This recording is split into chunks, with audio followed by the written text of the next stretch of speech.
سیاسەتی داسەپاوەی هەژاری ڕژیم پێویستە تێکبشکێندرێت. شۆڕای باڵای کار لە دوایین ڕۆژەکانی ڕەشەمەی 1401 هەتاوی لانیکەمی هەقدەستی ساڵی 1402 ڕاگەاند. بەپێی ئەو پەسەندکراوەی شۆڕای خزمەتگوزاری سەرمایەدارانی دەوڵەتی و خصووسی لە ساڵی داهاتوودا 27% بە هەقدەستی مانگانەی کرێکارانی مەشمولی یاسای کار ئیزافە دەکرێت. ڕێکخراوە کرێکاریەکان دەست بەجێ لە بەرامبەر ئەو بڕیارە جی کرێکاریە کاردانەوەیان نیشاندا. سەندیکای کرێکارانی نێشەکەری حەوتەپە، کومیتەی هاوئاهەنگی بۆ یارمەتیدان بە پێکهێنانی ڕێکخراوی کرێکاری، خانەنشینکراوانی تامینی ئیجتیماعی خوزستان و گروپی یەکگرتووی خانەنشینکراوان لە بەیاننامەیەکی هاوبەشدا بڕیاری دەوڵەت و خاوەنکارەکانیان وەکو پاڵپێوەنانی کرێکاران بەرەو هێڵی هەژاری تەواو ناوبرد. سەندیکای کرێکارانی شرکەتی واحدیش هەروەها لە بەیاننامەیەکدا بڕیارەکەی شۆڕای باڵای کاری وەکو فیشەکێک باس کرد کە دەسەڵاتی دژە کرێکار لە ڕێگەی شۆڕای باڵای کار و لە دوایین ساتەکانی کۆتایی ساڵدا بە دڵی ملیۆنان کرێکار و بنەماڵەکانیان بە مەبەستی لە ناوبردنی یەکجارەکیان هاویشتوویەتی. شۆڕای ڕێخستنی ناڕەزایەتی کرێکارانی پەیمانی نەوت لە بەیاننامەیەکدا نەفرەت و بێزاری خۆی لەو هەموو دڕندەی و دەستڕێژیە بۆ سەر ژیان و مەعیشەتی کرێکار و بنەماڵەکانیان ڕاگەیاند. شۆڕای ناڕەزایەتیەکان پشتیوانی لە کەمپەینی خەبات دژ بە لایحەی پەسەندکراوی شۆڕای باڵای کار و دابینکردنی ژیانێکی شایستە بۆ ئینسان کرد. کۆمەڵێک لە کرێکارانی بەشە جۆراوجۆرەکانی شرکەتی حەوتەپە ڕۆژی شەممە 5 خاکلێوە کەمپەینێکیان بۆ دەربڕینی ناڕەزایەتی بەردەوام لە ئاسپڕیاری شۆڕای باڵای کار ڕاگەاند و تیایدا بڕیارەکەی ئەو ناوەندەیان وەکو هەقدەستی هێڵی مەرگ ناوبرد و ڕوو لە کرێکاران و هاوچینەکانیان نووسیان. داوا لە تەواوی کرێکاران و زەحمەتکێشانی سەراسەری ئێران دەکەین کە بە مەبەستی بەرەنگاربوونەوە لەگەڵ ئەو ڕێژە هەقدەست و دۆخەنالەبارەی بەسەرماندا زاڵ بووە پەیوەست بەو کەمپەینە ببین بژی خەبات و یەکگرتووی. پێویستە ڕێکخراوانە و یەکگرتووانە بەدەم ئەم بانگەوازەوە بچین.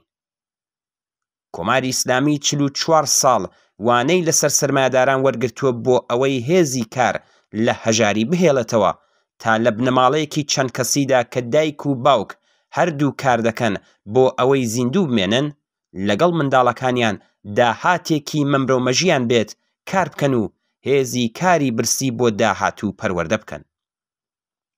لە هەر شوێنێکیش کە ئەو بڕە داهاتە دابین نەکراوە سواڵکەرخانەی جۆراوجۆریان وەکو کومیتەی ئیمدادی ئیمام دروست کردووە و لە هەقدەستی تاڵانکراوی کرێکاران موچەیەکی لەرزۆکیان پێدەن. هەژارمانەوەی کرێکاران لە بواری سیاسی و ئابووری بە قازانجی سەرمایەداران و دەوڵەتەکانە و خێر و بێری بۆ دەسەڵاتی کۆنەپەرستی ئیسلامی و سەرمایەداری چاوچنۆکی ئێران چەند هێندەیە. داهات و سەروەت هێز و خۆشبژێویان پێ ئەبەخشێت و کرێکاران تووشی دەیان کێشە و گرفتی سیاسی و ئابووری ئەکات. لە زۆریەک لە راپۆرتە نێودەوڵەتیەکاندا هاتووە کە کەمینەیەکی سەرمایەدار بەقەدەر نیوەی دانیشتوانی گۆی زەوی سەروەت و سامانیان هەیە. بەشێکی گەورە لە سەروەتە لە ڕێگەی چەوسانەوەی ژنان و پیاوانی کرێکار و بە تاڵانبردنی هەقدەستەکانیان بەدەست هاتووە و ئاکامی ئەو سامانە کۆکردنەوەیە برسیەتی 900 ملیۆن کەسە لە جیهان و ئامارەکەی بەهۆی ئاڵوگۆڕ بەسەر ئابووری جیهان و هەڵاوسان ڕوو لە زیادبووندایە.